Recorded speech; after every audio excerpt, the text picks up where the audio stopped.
बिहार में देख रहे हैं कि यशस्वी प्रधानमंत्री का जब से 2014 के बाद एनडीए की सरकार के नायक के नाते से प्रधानमंत्री के रूप में शपथ लेने के बाद राजनीतिक परिदृश्य पूरे देश में बदला है।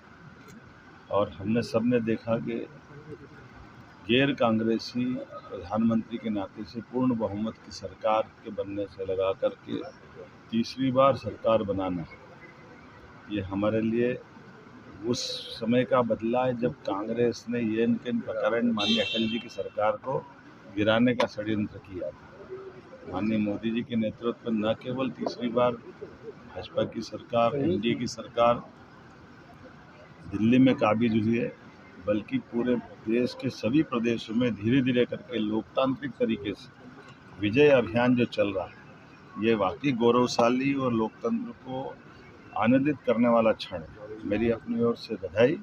और ऐसे में जब प्रधानमंत्री की ये विजय बढ़ रही है, उसी में वो केवल कह नहीं रहे सबका साथ सबका विकास, तो सबका विकास मतलब समानता के लिए, जातिवाद के विरोध के लिए, सुशासन के लिए, शासन की सारी व्यवस्था जनता के लिए, जनता के द्वारा, जनता के माध्यम से।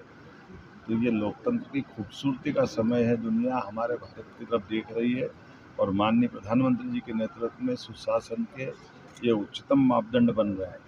ये वही बिहार है जब दोनों चरण के चुनाव में एक भी गोली नहीं चलती। ये वही चुनाव है जहाँ कहीं दोबारा मतदान का मौका नहीं आता, कहीं बूथ कैप्चरिंग नहीं होती। ये सारे सुशासन के लक्षण और लोकतंत्र को हमारे दुनिया के सामने बहुत अच्छे मॉडल में समझने के लिए, और उसके उल्टे ये जो चलते चुनाव में छुट्टी मनाने वाले उनको भी सबक है।